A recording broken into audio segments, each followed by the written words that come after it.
Hi everybody, I'm Matt Harrington from the Bennington Regional Chamber of Commerce. Welcome to our vodcast, Marketing Vermont. Aaron Fry from Fry Creative. Happy to be here. Yeah, we're excited. I mean, we're like in the 6 or 7 episodes now, so hopefully you've really liked it. You know, before we dive into this episode, just leave us a comment on one of the channels that you're listening to. Just let us know how you're liking the marketing podcast, other topics we could talk about. I feel like we've hit almost everything, at least in the new digital space, but maybe you want us to talk a little bit more about traditional media and its place in the world, so we're happy to, but just leave us a comment. We get encouragement, we get feedback that makes us know that we're on the right path.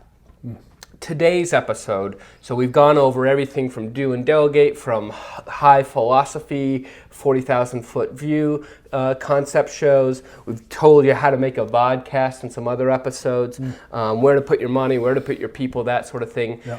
This episode, we wanted to say, if you hired, and this isn't a pitch, but if you hired Matt and or Aaron to come into your business and just turn the marketing funnel on, turn the faucet on, what would we do? So if I were to start a new business tomorrow, or if I were to lead the chamber and I were to take over a business, what would I do? And I think you're asking yourself the same thing, Aaron. What would you do in the next 3 weeks to 6 months immediat's?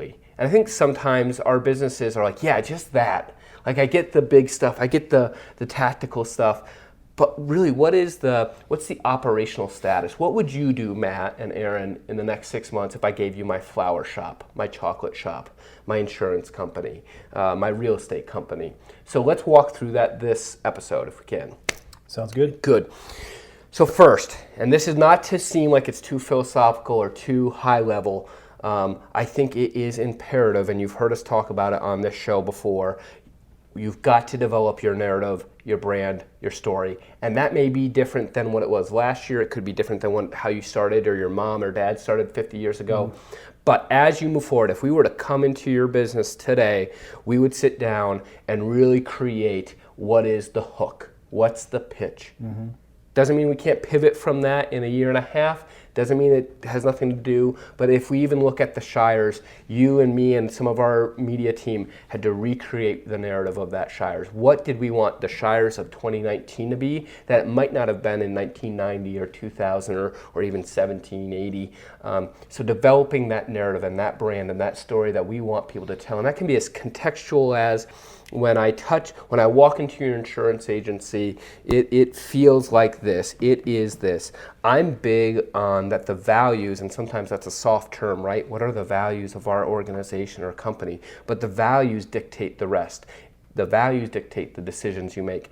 Values, which says we believe in customer service, we have integrity, we have respect for our blah, blah, blah. That dictates how you're going to run the rest of your mission and vision. It determines the people you're going to hire. It also determines the people you're going to fire.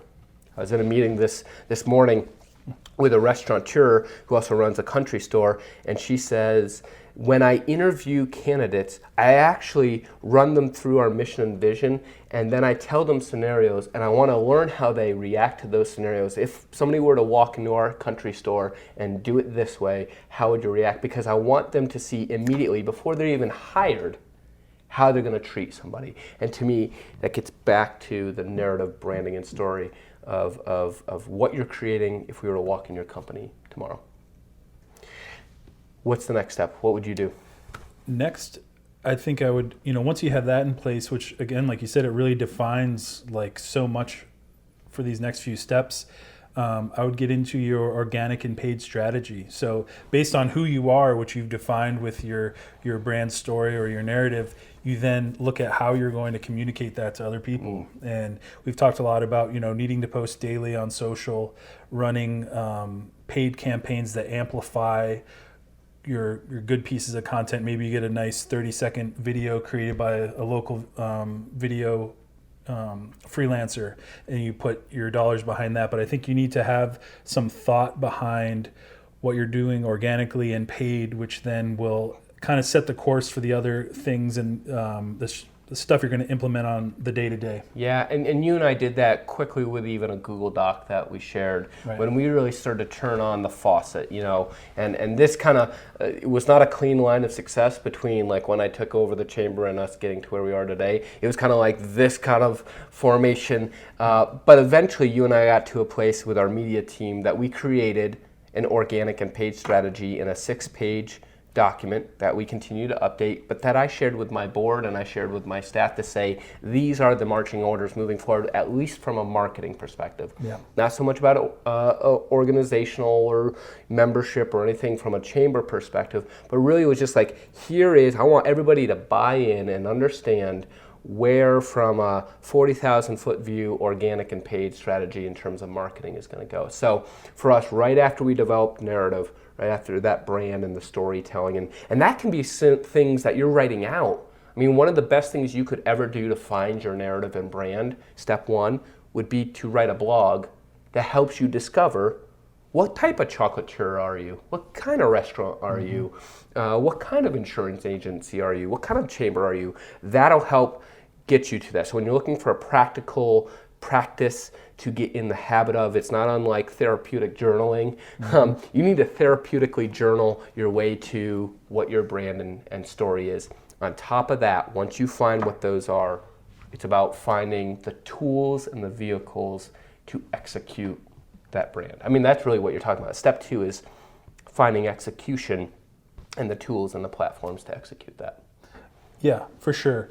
And I think that flows into our next item we wanted to talk about, which was the customer information acquisition and organizing that. And I know you had some ideas like with email. Simply put, you need to be capturing your customers or your potential customers. And we talked about it in different pockets through the other episodes. Yeah. But what I am always really, really surprised about, especially I can speak to the Southern Vermont business style of what's currently happening, is no one is collecting information, or no one understands the value of the data that they could collect.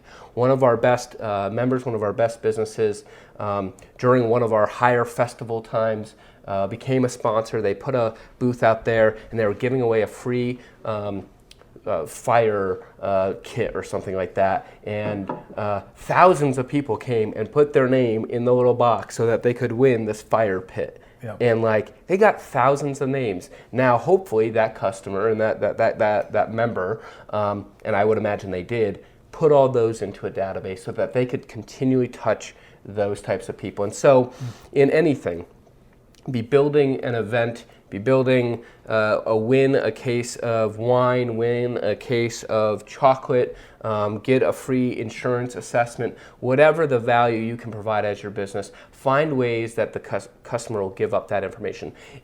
Easily, one way that we've seen that happen is even on your website, if you have a pop-up form. I wouldn't put sign up in the right-hand corner of your website because everybody will ignore it.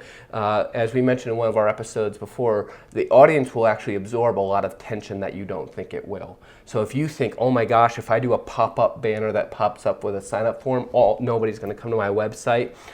Human character and science has proven that that's wrong. Right. That you could annoy your audience to a certain degree in order to get valuable information, and they won't leave your website. They will either click out of that subscribe box on your pop-up form, or they'll fill it out. We found that our database went up 400% when we added that pop-up form. 400%. They weren't paying attention to the sign-up form or the thing on Facebook. What we needed was something to pop right in front of their face. So again, minor tools to do some of what we're largely talking about, which is customer information acquisition. Yeah. How are you gathering data so that then you can create an email database through Constant Contact, Emma, or just maybe your own personal email, whatever it happens to be. But it also comes into play even on social, right? Like Facebook Pixel. So talk to us a little bit about that, Aaron. Yeah, with digital, there's a lot of ways to track, and I know things are going to be changing with the Facebook Pixel, and I don't think it's going to go away, but I think it's just going to be a little different how we use it. People might have the ability to not have that track their activity and that type of thing, and that's fine. But I think for today, it's really powerful as far as building audiences and databases of people that, one of the metrics we look at is people that engage with your content. Mm-hmm. So if you've broken the ice with them, that's now an audience that we would consider to be in your middle funnel, where you can then follow up with them with other pieces of content. So the Facebook Pixel also can track, people that have been to your website. So you can follow up with them within Facebook and hit them with a different type of piece of content, knowing that they've been to your site. So I think that can be valuable too. And again, this just helps you, instead of just throwing your money around, you have some intent behind it, knowing that you've had those connection points. So that's where the Facebook Pixel comes into play. It's similar with Google Display remarketing. Okay. So you track them on your site, looking at your product, and later on you reconnect with them with a display ad showing that product. I think we've all experienced that, Yeah, where we touch a website and all of a sudden I'm getting garden tools like a month later on my Google search. Yeah. Yep. So that would be another example of using kind of data and tracking to help your customers kind of reconnect with them and that type of thing. I think going back to the offline stuff, more and more with brick and mortars, there's also opportunities with point of sale systems. Sometimes they have that built-in like loyalty program or those types of things that you can sign up for people with at the counter, and that can be another way to do something similar. Right. And you've talked about it before, just couponing and percent of sales off and that sort of thing. So, join our coffee club, join our cigar club, join our tire club. I've run into them all, but we want your information for that. And because of that, you will win by providing, getting more sales and coupons and that sort of thing. And we, the business, will win by collecting your information. And that's the game we're in. So again, we've talked about, and I want people listening to this to really kind of have a checklist, writing this down. Not if you're in the car, you can play this back at home.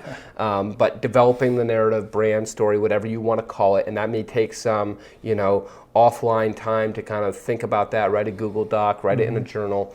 After that, creating some organic paid strategy. A marketing strategy. You've got your narrative. Now you've got a story to tell. What's the tools and the vehicles you want to do that in? What do you want to pay for? What do you want to create as content?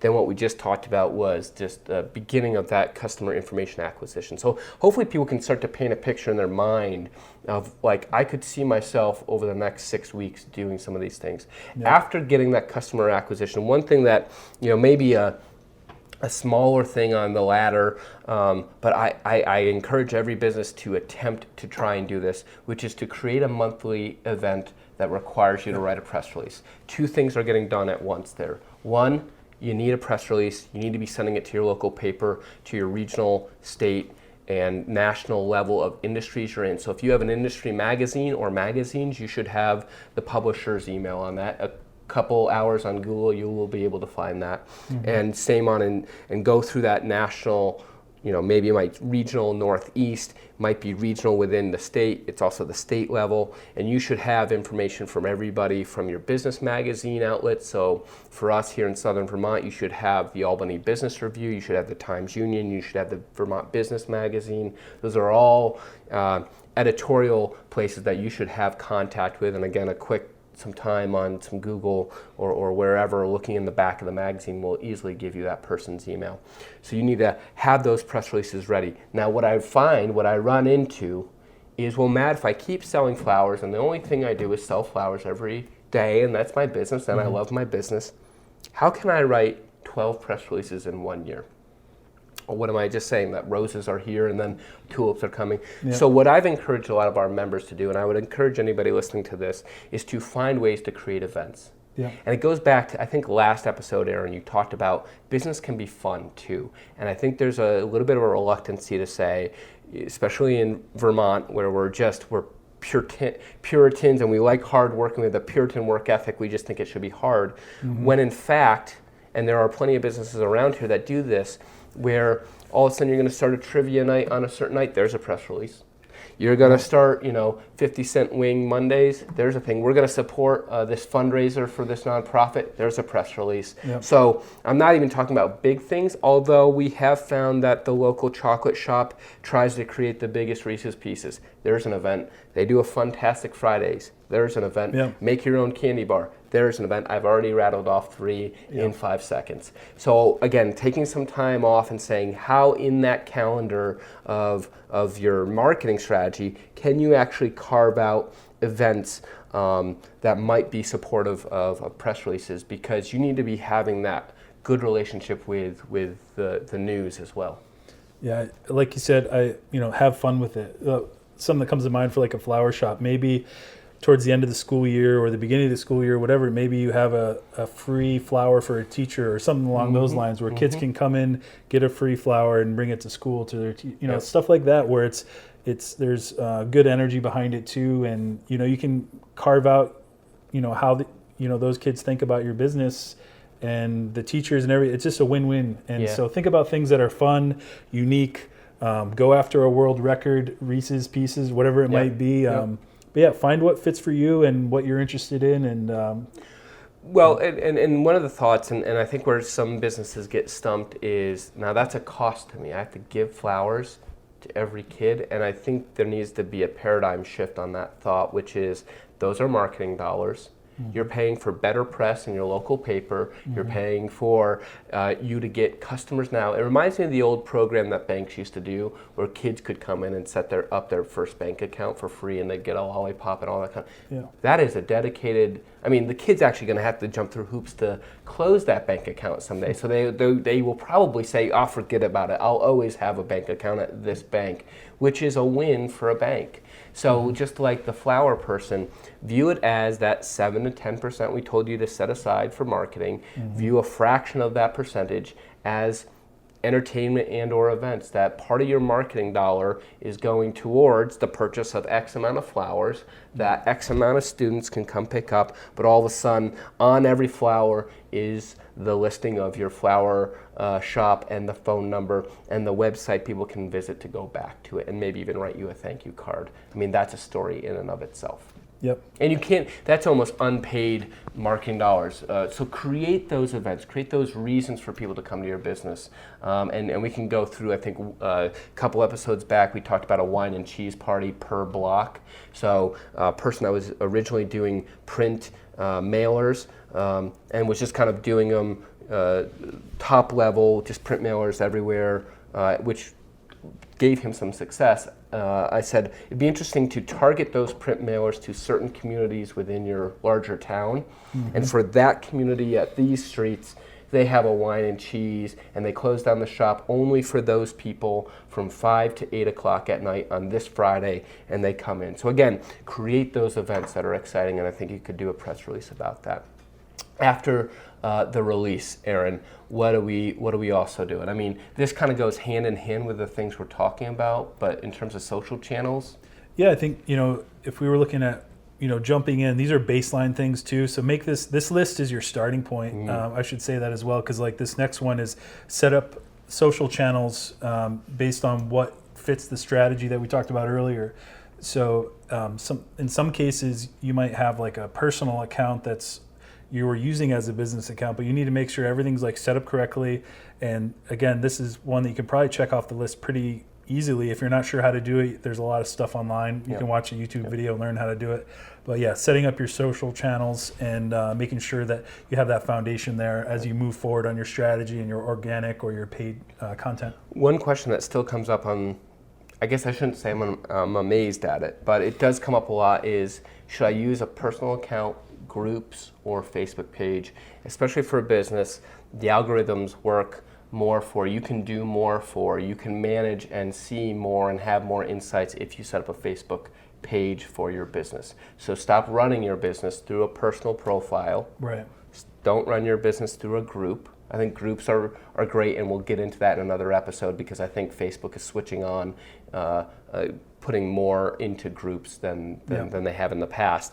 But when you're talking about the flower shop, chocolate shop, insurance company, real estate, you really need a Facebook page dedicated to that, because what falls under that umbrella is everything from ad manager to likes, and it works better for businesses. So I want to add a little caveat there that that when we're looking at those channels, it's, for Facebook, make sure you're doing a Facebook page. But setting those up, right? So Yeah. find out what works. I think Aaron, you've heard Aaron and me talk before. Facebook and Instagram are probably your instant winners.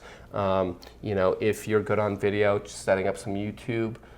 If you're a more B2B business, LinkedIn is going to be your best spot probably, and we could go down the list. But I think that those are probably the top 4 or 5 so create that checkbox and say, I need to be setting up a channel on all those. And part of that is creating real estate, a digital real estate. So part of that is you may find that you put the most effort, most time, and most content into Facebook, but you also still have to have real estate on LinkedIn. The amount of people, I'm still amazed in Vermont, at least in southern Vermont, that their LinkedIn profile tells me where they worked 3 years ago, or 3 times ago, or 3 careers ago, and they're not working there anymore. Yeah. I know where they're working, and it's like they're still working over and and I'm like, that was 10 years ago. It just shows that people aren't paying attention to that, but how important, even if you're a chocolatier, even if you're an owner-operator and you're running a pottery shop, how important even on LinkedIn that you have that accurate information. And it really shows that you have a pulse, not to be too hard on people, but you really look like you don't have a pulse as a business if you're not keeping these things updated and set up the way that they should be for a business that is open. Yeah, and think about search. So think about even when you search that you're Googling and you're going to Google this person or this business, and I would love the top 5 things to show up, that I have a Facebook page, that my website's coming up, that my LinkedIn is accurate, and all those things are actually going to pop up if they were to type in, I heard Matt Harrington and I heard Chamber, and if they were to type in Matt Harrington Chamber, I'm hoping that those that above the fold, the first 5 to 7 things are everything from my Twitter, my LinkedIn, my website, my other website. All those things need to be accurate. So remember that you're creating a personal identity and a brand identity and a business identity online, and so although Google does not like when those things don't jive.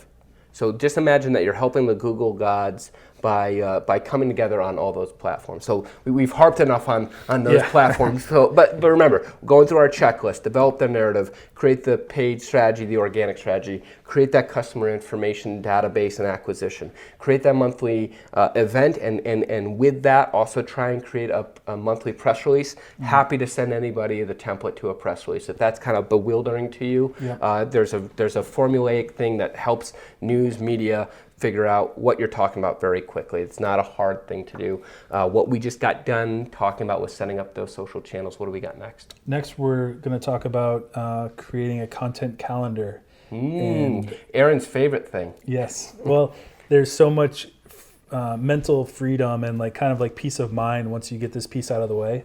It goes back to batching and that type of stuff. But, looking ahead, I know for say destination marketing and regions or even just a small town, look ahead and see all the big things in your area in the next year, and then look at nationally, and then look at what creative things do we want to do around that, and then thinking about what really applies to your business. If you map that out, which takes a little time, you gotta sit down with another person or two from your company to kind of brainstorm. But by kind of creating the calendar, it starts off with the dates and the things that you want to do, and then from there you want to create the content that you're actually going to deploy based off that schedule. So one thing that we find, and again it's why it's on this checklist, is and I have a good relationship with our local newspaper here, I have a good relationship with the ad person who's been there for 20 years, and she will still say to this day, even though these businesses have existed for 30 years, 10 years, whatever, they're just not ready for Mother's Day when Mother's Day comes. They're just not ready for graduation when graduation. And it's only been happening for the 30 years you've been in business, but how often we don't have a cadence and we aren't preparing. So think about when you as a consumer are buying into something, when you're buying into a movie you want to go watch. Does that trailer come out the day before the movie is in your theater? It doesn't. It comes out 3 to 4 months before that. So be thinking about that when you're building your marketing strategy, that for Mother's Day, it doesn't help on Friday of Mother's Day Sunday to start the marketing on that. It doesn't even help to actually be a week ahead. That really you want to create a crescendo from about 6 to 8 weeks out to that event. And think about how many times that has to happen. So it has to happen for Mother's Day, it has to happen for Father's Day. You got to put graduation in there. So think about where your business, chocolatier, insurance, insurance is a good one. When do people most buy new homes or rent new places that need that type, so build your strategy around the things that impact your business. And I'll be honest, I'll admit, I've been at the Chamber 4 years. Aaron, you've been with us, I think, the full time. I think we finally have gotten around after 4 years to say these are at least A, the major festivals that are happening, and B, some form of what a 365-day destination marketing strategy looks like. And we are looking at those hopefully 6 to 8 weeks ahead of time, making sure people are getting ready for Mayfest, making sure people are getting ready for the next thing that's coming around the corner, and we're doing it in a way that consumers can plan ahead. And that's what you're trying to do. You're trying to get to the consumer, make sure that they're buying in at an escalating level to come to your flower shop for graduation so that they can have the rose or whatever they're going to give to their graduate, right? Yep, exactly. And I think this kind of also, one of the things we also talk about are, posting daily. And if you use a content calendar to help you think through what you're going to post, and you use that strategy that we talked about at the beginning today, say that gives you 3 posts a week that are planned, and then you still have like Tuesdays and Thursdays where you're going to do the stuff that's like spur of the moment from your business. I think it creates a peace of mind where there's strategy behind what you're doing, and then it's also, if you batch it, it's not really as big of an issue time-wise as you might think when you first start thinking about, how am I going to actually post daily, or how am I going to post twice a day? How am I going to manage all these channels? If you put all this thought and planning behind it, it really makes it much simpler and efficient to run when you deploy it. Yep. Last thing, and this absolutely is not the last thing. Right. But in terms of this vodcast episode, we have to put closure on the things we would do if we took over marketing department. But one of the things that, again, is just low-hanging fruit would be, because you've collected all that data, because you've collected the customer, because you've set up your website and now you've set up your social channels, you want to create a conversation that's happening weekly, if not monthly, with your customer. And so some of that is still in the power of a newsletter, or however variations you want to do it. So I know you do a lot with tuna skin, and that might be a little bit more of a sales pitch or the newest line that's coming out. So that happens. We do one weekly with our members and monthly with our tourists. So really creating a cadence within your newsletter, using the data that you've captured by all your raffles and pop-up screens and that sort of thing, but building that, and within that, in an interesting way, it's a full circle, because that newsletter helps you create your narrative, and the narrative drives down through all the checklists to help you create that newsletter. Yep, and have that newsletter be part of your content calendar. So put it on the calendar and say, by this date every month, I got to put that thing together based on what's going on. And I think that makes a lot of sense. And again, knowing that email is an older thing, it's still super valuable as long as people are signing up that want to be there. And if they don't, they can unsubscribe. So it's not a big deal if they do that. The key is, that you're putting that out on whatever schedule works for you. And I think that's definitely something to have in your toolbox still. And provide value. When people say email is dead, I say, have you ever subscribed to Gap or Banana Republic? And I'll tell you, they used to send amazing deals through that, and so I know I'd be at the store scrolling through my emails trying to find that Banana Republic or whatever happened to be email, because they were like, hey, if you take this email into the store, you'll get an additional 20% off. So I think there are ways to test and try out how that effective that newsletter is, and it can't be droning on about whatever. It really has to be impactful to that consumer, and what does the consumer want? So create that newsletter around there. I always think at the end of a newsletter, it's great to put a little coupon box, so make them read through the rest of your news, at least make them scroll through the rest of your news to get to that. But if you do it consistently, they will know to look forward to your flower newsletter, your chocolate newsletter, whatever newsletter that you're providing value at the bottom. It's kind of like why we put milk in the back of the store, that you have to walk through the rest of the store to get to the milk and bread. So you're doing that same thing digitally with your newsletter. Yeah, so why don't we run through one last time our starting off, creating that narrative and the story for your brand as number one. Number 2, creating that organic and paid strategy. Really what we're talking about is that marketing plan. So sit down with yourself and maybe some of your creative team and create that strategy you want to deploy. yeah, then creating a customer information kind of like database using either email, Facebook Pixel, or Google Display remarketing. And then leveraging that down the road for your business.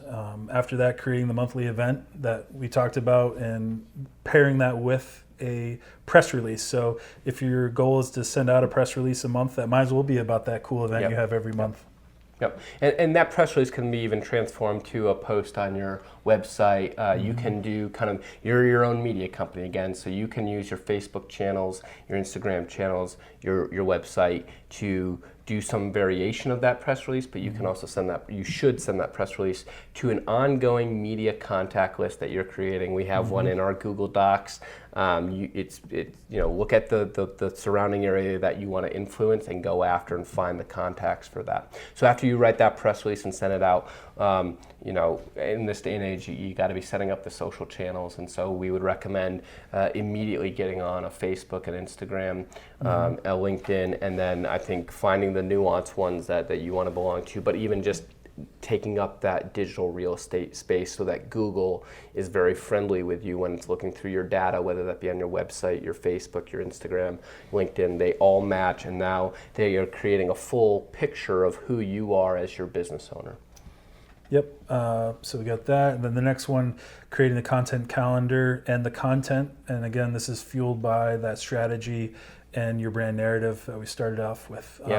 Content calendar, huge. And then the last item being, at least for this list today, is the newsletter. Yeah. And if you can do those things, and I know it might sound like a large list, but I'd encourage you to sit down and think get away from the shop a little bit. Think about how you might be able to deploy against some of these things, because this is basic building blocks, and then the game starts. Yeah. Like, if you're not even doing this, the game hasn't even started, you're in the dugout and the gate's closed. Yeah. This just gets you into the arena, this gets you into the game, and then after that, then you start to drill into some of the other podcasts and vodcasts that Aaron and I have talked on.